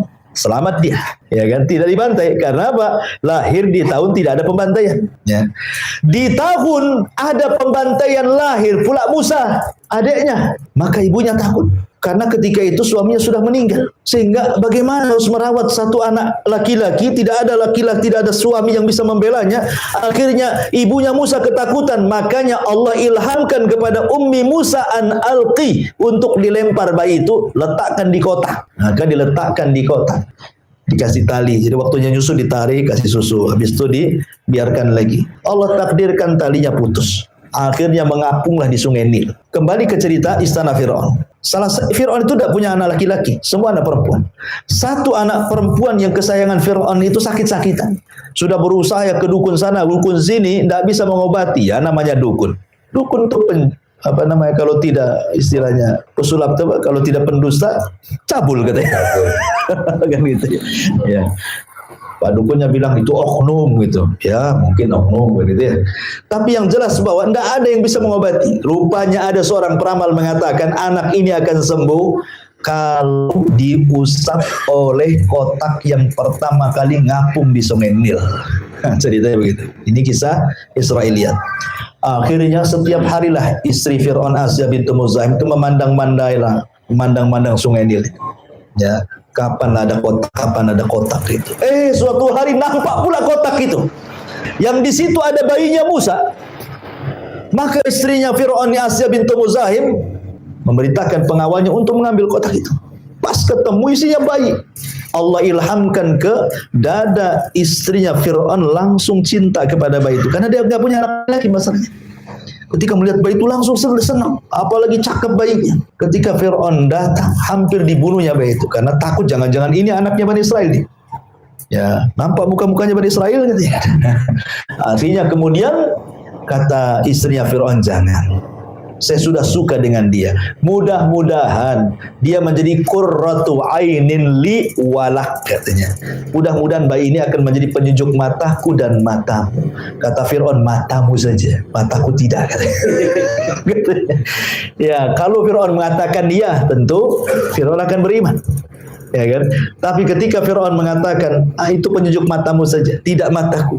Nah, dari situlah maka Musa itulah yang dimaksud yang kelak akan menumbangkan kekuasaannya. Ya. Akhirnya dibesarkanlah Musa di istana Fir'aun. Ketika dia sudah menginjak dewasa, Ya, sudah hidup di sana, Firaun diberikan pendidikan macam-macam di situ kan. Jalan-jalanlah Musa ini ke ganggang kota Mesir. Rupanya pula dia melihat ada perkelahian anak muda dari Bani Israel dan anak muda dari kaumnya Firaun. Awalnya tidak tahu siapa yang salah, tapi diperhatikan nampaknya yang dizalimi adalah anak muda dari Bani Israel. Ketika kemudian anak muda Bani Israel meminta pertolongan kepada Musa, Musa pun menolongnya. Ada yang mengatakan Musa itu tidak menyerang. Yang menyerang itu anak muda dari kaum Kipti. Musa hanya nangkis saja, tapi tangkisannya bisa membuat orang mati. Tapi ada juga mengatakan dia mukul, tapi tidak sengaja, bukan untuk membunuhnya, hanya untuk membela anak muda yang dizalimi. Pukulannya membuat dia mati. Ingat, hukum di Mesir kala itu siapa yang membunuh dibunuh kisos. Ya kan? Maka Musa pun bingung dia, karena dia sudah bunuh orang. Ya. Tidak ada yang tahu peristiwa ini kecuali anak muda dari Bani Israel, Nabi Musa dan orang yang sudah mati itu. Belum ada yang tahu. Ya, apalagi alat buktinya dihilangkan semua. Dirusak semua, ya kan? Susah tuh nyingkapnya juga, ya. Akhirnya kemudian suatu hari, ini nggak ada yang tahu loh. Ya, kecuali Musa dan anak muda dari Bani Israel saja. Memang anak muda dari Bani Israel itu suka buat ulah rupanya. Di kesempatan yang lain dia lagi ribut katanya. Dia lagi ribut. Ketika Musa lewat ke orang ini lagi yang buat ribut ini. Akhirnya ketika anak Bani Israel ini melihat Nabi Musa ketakutan. Karena dia tahu sekali pukul mati. Gitu. Jangan-jangan dia dekat akan mukul saya. Ya, padahal Musa itu kan memastikan siapa yang salah, siapa yang benar gitu ya. Tapi anak muda ini sudah takut duluan ketika Musa menghadap dia. Akhirnya sebelum dia dipukul Nabi Musa, dia berkata, apakah engkau akan membunuh aku seperti kau bunuh kemarin orang itu kau bunuh? Akhirnya orang jadi tahu lah yang membunuh kemarin tuh. Kan tadinya nggak tahu kan? Tadinya kan tersembunyi gitu kan, karena nggak ada alat buktinya lagi. Ya. Tiba-tiba dia berteriak karena ketakutan. Musa, apakah engkau akan membunuh seperti engkau membunuh kemarin? Akhirnya orang tahu, oh yang mati kemarin tuh Musa yang bunuh katanya. Nah dari situ Musa mulai ketakutan, pergi lari dia. Ada orang yang bijak mengatakan, wahai Musa, kau harus meninggalkan Mesir. Kalau tidak kau ditangkap bukan mati. Maka dari situlah Musa memulai hijrah pertama, pergi dari Mesir ke negeri Arab. Kemana? Ke Madian. Ya. Singkat cerita, sampai di Madian, dia ketemu dengan orang laki-laki yang soleh namanya Syuaib, bukan Nabi. Ya, cuma namanya sama, Syuaib.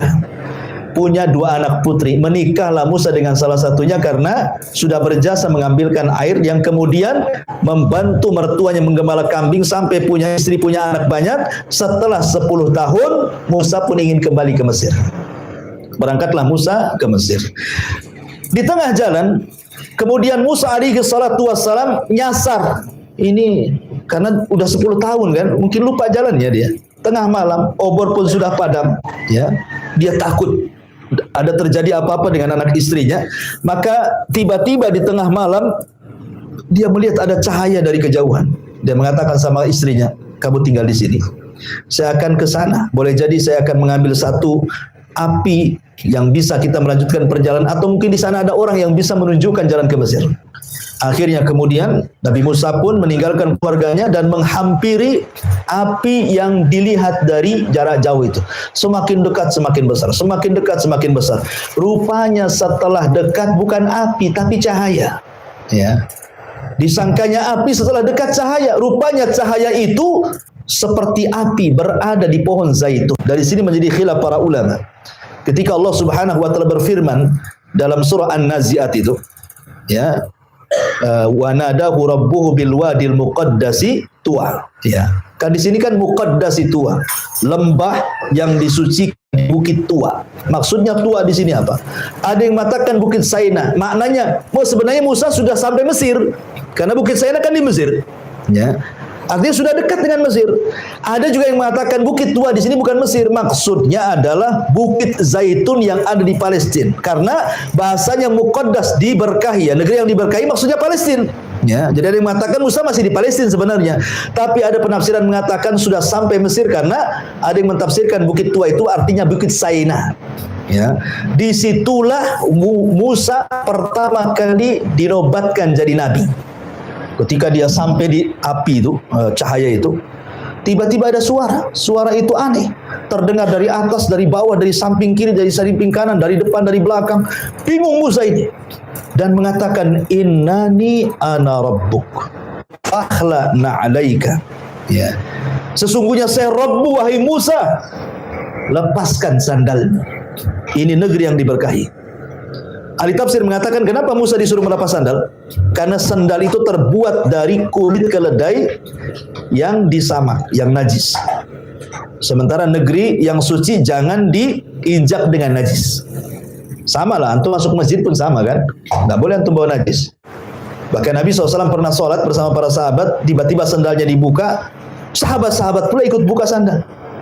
Habis sholat Rasul mengatakan, kenapa kalian ikut-ikut lepas sandal? Kata sahabat, kami melihat anda lepas sandal. Ya kami juga lepas katanya. Boleh jadi ada turun wahyu kepadamu, kata Rasul. Bukan, tadi waktu sholat Jibril datang memberitahu sandalku ada najisnya, makanya aku lepas. Apa di sandal-sandal kalian ada najis katanya. Artinya bahwa masuk masjid saja, karena masjid disucikan, tidak boleh kita bawa najis gitu. Maka begitu juga Musa untuk dilepas. Kemudian Allah Subhanahu wa taala berdialog dengan Musa, di sinilah disematkan kalimat kalimu rahman. Musa itu nabi yang diajak berdialog dengan Allah tanpa perantara. Maka sejak itu disematkan kalimat kalimu rahman. Ya. Lah, Musa itu kan kemana bawa tongkat. Jadi Allah Subhanahu wa taala kemudian dibalik cahaya itu mengatakan wa ma biyaminika ya Musa, itu di tangan kananmu apa itu? Kata Musa, ini asaya, ini tongkatku ya Allah. Ya, atawakka'u fi, aku suka menggunakan sandaran, atau ahusyu ala ghanami, terkadang aku untuk menggiring kambing, atau ma'aribu ukhra, atau yang lainnya. Ya. Kata Allah Subhanahu wa taala, kalau begitu lemparkan tongkatmu sekarang. Ini sekarang Nabi Musa dikagetkan dengan suara Allah Subhanahu wa taala, maka Allah ingin menampakkan kekuasaannya supaya Musa makin yakin bahwa di hadapannya adalah Tuhannya. Ya, makanya Allah mengatakan lempar tongkatmu yang ada di tangan wahai Musa. Dilemparlah tongkat itu, tiba-tiba jadi ular besar. Musa kaget. Ya, langsung dia loncat ke belakang. Tapi Allah mengatakan la takhaf. Jangan takut. Khudha wa la takhaf. Sekarang kau ambil lagi ular itu. Bingunglah Nabi Musa, ini ngambil ular besar nih. Ya, pegang buntut matuk kepala, pegang kepala makin matuk kan itu. Mana pula ini ngambil kan? Tetapi Allah mengatakan khudha wa la takhaf. Sanu'iduha siratahal ula katanya. Ambil. Dan nanti kejadian seperti ini akan terulang lagi nanti, ya. Akhirnya diambil ekornya, tiba-tiba jadi tongkat lagi. Yang lebih mengherankan Nabi Musa, karena kan Nabi Musa sedang mencari perapian untuk jalan di tengah malam kan. Kata Allah Subhanahu wa taala, masukkan nih ya tanganmu ke tengah-tengah bajumu, masukkan ke sini. Kemudian keluarkan. Maka Musa dimasukkan bajunya, kemudian dikeluarkan, tiba-tiba bercahaya. Ya, apa ini? Nanti ya. Tiba-tiba bercahaya, Musa makin heran lagi kan? Berarti yakin bahwa yang di hadapannya berdialog adalah Allah Subhanahu wa taala. Maka setelah Allah berikan dua mukjizat besar berupa tongkat menjadi ular dan tangan bercahaya, maka Allah katakan kepada Musa, "Idhhab ila Fir'aun innahu tagha." Nanti kalau kau sampai di Mesir, pergi kau ke si Fir'aun.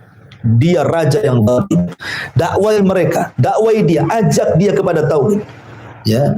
Akhirnya kemudian Musa pun sudah resmi daulat jadi nabi nih. Maka berangkatlah bersama keluarganya ke Mesir. Masalahnya Musa ini ngomongnya pelat, ya, dia tidak fasih. Ya, bahasa Arab kan beda dengan bahasa kita. Kalau bahasa kita orang cadel pun masih biasa saja lah kan. Pandai banyak pejabat cadel itu ya, masih bisa dipahami. Tapi orang Arab ini bahasa Arab nggak bisa kalau tidak fasih. Ya. Lah, karena dia tidak fasih, dia punya abang namanya Harun, fasih pula bicaranya. Maka dia mengatakan afsahu minni lisanan. Saya punya abang ya Rabb, dia lebih fasih lisannya dibandingkan diriku. Jadikan dia wazirku. Ya, maksudnya jadikan dia, angkat dia jadi nabi. Jadi Nabi Harun diangkat jadi nabi itu karena permintaan Musa. Maka Allah kabulkan. Harun diangkat jadi nabi. Berangkatlah dua orang ini menuju istana Fir'aun. Diketuknya Fir'aun. Kata Fir'aun, siapa? Kata penjaga Musa. Oh Musa, masuk-masuk. Karena Fir'aun kenal lah siapa Musa, namanya angkatnya. Ya. Ketika sampai di istana, mulailah Musa dan juga Harun mendakwai Fir'aun, mengajak kepada tauhid kepada Allah Azza wa Jalla.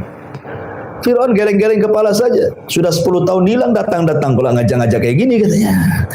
Akhirnya Fir'aun mengatakan, "Hei Musa, kau ini buronan. Ya, kau sudah membunuh orang. kau belum dapat hukuman. Kata Musa, ya Fir'aun, aku membunuh satu jiwa itu pun tidak sengaja. Jiwa yang kau bunuh ribuan jiwa, katanya. Siapa yang berhak dihukum, katanya. Bayi-bayi yang kau bantai itu udah berapa itu, katanya. Aku ini bunuh orang gak sengaja, kau bunuh orang sengaja lagi. Ya. Akhirnya bantah-bantahan di situ. Terakhir Fir'aun mengatakan, Musa, kalau kau nabi itu bawa mukjizat. Sebutkan mukjizat. Seperti apa mukjizat? Disinilah Allah Subhanahu wa taala mengatakan, sanu'iduha siratahal ula. Ketika Musa berada di bukit tua itu, kisah ini akan terulang. Inilah pengulangan kedua kalinya. Maka Allah mengatakan, lemparkan tongkatmu di hadapan Fir'aun. Keluarlah tongkat itu, dilempar jadi ular. Subhanallah, Fir'aun ketakutan. Bagaimana mungkin seorang yang mengatakan ana rabbukumul a'la, saya Tuhan yang paling tinggi, takut sama ular? Mana logikanya? Kan dia Tuhan kan itu ya. Harusnya dia yang menciptakan ular. Dia takut sama ular. Masa Tuhan takut sama ular? Berarti dia bukan Tuhan. Lebih takut lagi ketika Musa memasukkan tangannya tiba-tiba bercahaya. Akhirnya Fir'aun mengatakan, oh Musa 10 tahun belajar sihir rupanya, katanya. Dia bilang, Nabi Musa sihir, penyihir, ya kan? Jangan-jangan Musa ini penyihir. Akhirnya Fir'aun karena tidak bisa membantah, ya, dia sudah tahu Musa di atas kebenaran. Tetapi yang namanya pemimpin kadang-kadang kibarnya itu sombongnya luar biasa. Ya. Dia mengatakan gini saja, Musa, bagaimana kalau kau tanding dengan tukang-tukang sihirku, tapi nanti di saat perayaan kerajaan, mungkin kalau sekarang pas Agustusan kan itu lagi rame-ramenya tuh. Ya, nanti setiap tahun kami di Mesir membuat perayaan, semua manusia akan datang. Disitulah kau duel dengan tukang sihir kami. Akhirnya Fir'aun pun selama menunggu perayaan itu, maka saya di semua daerah-daerah se-Mesir, siapa tukang sihir yang mau mendaftar, datanglah. Akan terjadi pertunjukan melawan Musa. Maka dari daerah-daerah datang tuh tukang-tukang sihir itu, ya, datang dukun-dukun dari mana-mana. Mereka hendak demonstrasi, kan itu. Sampai Imam Ibnu Katsir mengatakan jumlahnya 70.000 orang yang daftar itu. 70.000 orang. Kalau Indonesia, Asosiasi Dukun Indonesia berapa jumlahnya? 1.000. Ya, itu yang terdaftar tuh. Yang tidak terdaftar belum tahu berapa kan? Karena tiap daerah kan ada dukunnya masalahnya. Ya, ini 70.000 lebih banyak lagi. Ya. Akhirnya Musa alaihi salatu wasallam mengiyahkan tantangan itu, tetapi Musa syaratnya satu. Dia tahu kelemahan tukang sihir malam hari. Dia minta di waktu duha. Makanya dalam Islam sendiri kita sudah berlindung di malam hari karena kekuatan setan itu menguat di malam hari. Akhirnya tertiga di waktu duha, sudah kumpul manusia banyak karena itu hari perayaan kerajaan masalahnya. Kan dari mana-mana datang, penontonnya banyak. Ya. Jadi kalau pakai karcis itu banyak untungnya tuh. Akhirnya kemudian duellah di situ Musa dengan tukang sihir Fir'aun. Endingnya kalahlah tukang sihir Fir'aun. Karena mereka menggunakan sihrut takhil, sihir hayalan. Ada yang mengatakan dalam kisah Israeliat itu, jadi tambang-tambang yang dipotong-potong itu, mereka kemudian ditaburi dengan zat merkuri supaya nampak bergerak-gerak. Ya. Kemudian dimantra-mantrai supaya dihayalkan itu ular. Jadi tambangnya nampak bergerak-gerak kan, dihayalkan kan. Ini sihir takhil namanya. Bahasa kerennya hipnotis. Ya. Jadi Musa ketakutan lah, wajar manusiawi dia ketakutan kan. Kok ular sebanyak itu kan 70.000 tukang sihir melempar, kan takut lah, wajar takut dia. Tetapi Allah mengatakan la takhaf, jangan takut wahai Musa, lemparkan tongkat. Tiba-tiba ketika Musa melempar tongkatnya, kata ahli tafsir, jadi ular besar. Ular ini aneh, kadang mengecil, kadang membesar. Kesit ke sana kemari, memakan semua ular-ular tukang-tukang sihir itu. Ini tukang sihir komat kamit, ya. Berusaha untuk memantra-mantrai. Disangkanya Musa itu menggunakan sihir seperti yang mereka gunakan, sihir takhil. Ya, disangkanya mereka kalau berkomat-komat itu yang dilihat tongkat bukan ular. Tapi tidak bisa juga. Mereka sudah mengambil mambang tanah, mambang air, mambang segala sebanyak. Tetap saja kok jadi ular ini, tak ada tongkat-tongkat gitu ya. Ini kekuatan yang luar biasa. Ini bukan sihir, ini maha dahsyat ini. Dari situlah akhirnya 70.000 tukang sihir sujud tobat beriman kepada Allah Azza wa Jalla. Fir'aun emosi lah. Kan Fir'aun sudah menyediakan sebelum tukang dukun datang, kan tukang dukun sudah mengatakan, apakah kami dapat upah wahai Fir'aun? Alana ajrun, apakah kami dapat upah kalau kami mengalahkan Musa? Kata Fir'aun, siap, kami sediakan upah. Bahkan engkau akan menjadi orang terdekat bagi kami, kata Fir'aun. Jadi Fir'aun itu sudah menyediakan segalanya. Tahu-tahu mereka membela. Apa enggak emosi si Fir'aun ini? Makanya Fir'aun mengatakan, amantum qabla an adzana lakum. Berani-beraninya kalian beriman sebelum aku izinkan, katanya. Iman saja harus izin sama Fir'aun. Ya, jangan semata-mata. Akhirnya mereka pun semua tidak ada yang murtad. Mereka diikat kemudian dibunuh dukun-dukun ini. Kemudian Abdullah bin Abbas radhiyallahu anhu mengatakan, lihat dukun-dukun itu. Di pagi hari mereka dukun yang jahat, di sore hari mereka para syuhada yang baik, katanya. Mereka masuk surga. Dibantai oleh Fir'aun. Lah sejak peristiwa ini Fir'aun sudah tidak berani mengganggu Nabi Musa. Ada yang mengatakan Musa akhirnya tinggal di kampung Bani Israel selama 40 tahun. Ada yang mengatakan 20 tahun. Wallahu a'lam. Yang jelas bahwa sudah Fir'aun tidak ganggu lagi. Jadi Musa ini fokus berdakwah kepada Bani Israel selama 40 tahun itu. Lah selama 40 tahun inilah Allah Subhanahu wa taala berikan mukjizat, berbagai macam mukjizat, tapi tidak beriman juga tuh orang-orang Mesir itu. Pertama dikirim tufan, angin yang menghabiskan tanaman. Akhirnya karena mukjizat ini tidak mungkin diangkat kecuali dengan doanya seorang nabi. Datang angin tufan. Semua binatang-binatang, tumbuh-tumbuhan mati semuanya. Mereka datang kepada Nabi Musa, ya Musa, berdoalah kepada Allah supaya topan dihentikan. Berhentilah topan. Akhirnya sekian tahun berikutnya tidak juga beriman. Dikirimlah kodok di mana-mana. Ya, kalau kodok itu yang dewasa, kalau yang kecil namanya cebong. Ya. Jadi kodok di mana-mana. Ya. Makan dengan kodok. Bayangkan ya, di piring ada kodok, gitu ya. Lagi masak, tengok di kuali ada kodok. Semua kodok. Di mana-mana kodok. Ya. Nggak nyaman hidup sama kodok itu. Antum loh nggak melihara kodok, tenggenang di samping rumah, tiba-tiba kakok, atau itu kan udah gerah itu. Gimana caranya? Apalagi kodok di mana-mana gitu ya. Kodok 2 ekor di samping rumah itu sudah ganggu gitu tidur kita. Ini kodok sak rumah, di mana-mana ada kodok. Mereka datang dan Musa, tolonglah kodok-kodok ini dihilangkan. Berdoa lagi, hilanglah kodok-kodok itu. Sekian tahun lagi tetap kufur juga. Akhirnya dikirim kepada mereka kutub. Ya, mungkin bahasa kitanya tumbila, tahu tumbila? Kalau di Jawa Barat itu, kalau di kasur-kasur Tempo dulu, itu di ujung-ujung kasur itu namanya tumbila. Tinding itu apa tuh? Kalau antum tidur nanti makan darah antum tuh. Ya. Tapi tidak tahu sekarang kok bisa punah pula, kemana perginya tumbila tuh? Tak ada pula itu, kisah-kisah orang dulu saja. Saya masih ngalami tuh, masih ada tumbila kan? Masih ada ya? Di pesantren-pesantren biasanya.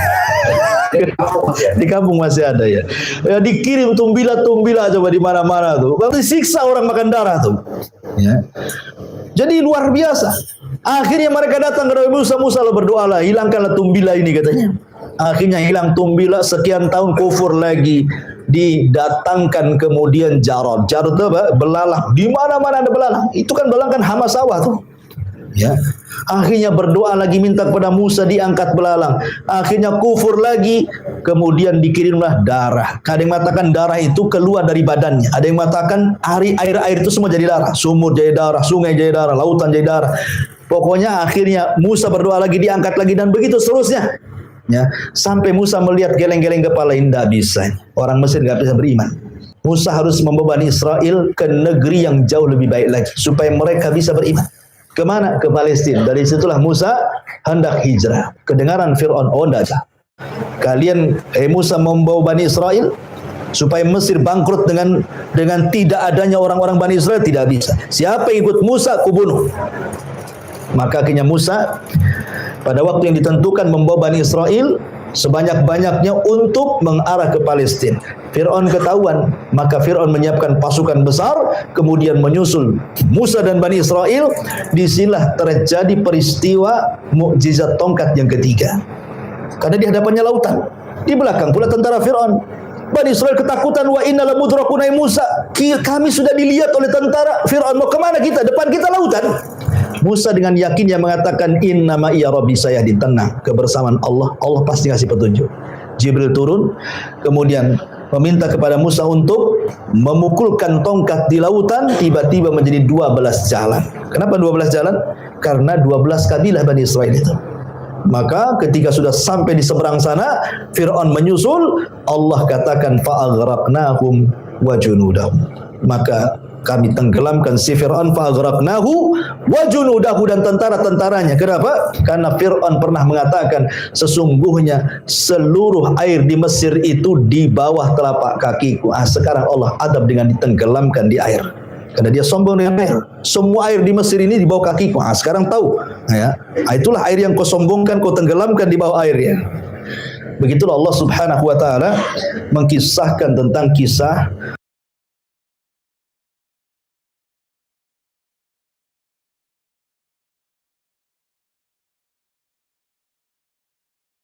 Subhanallah walhamdulillah wa la ilaha illallah wallahu akbar. Subhanallah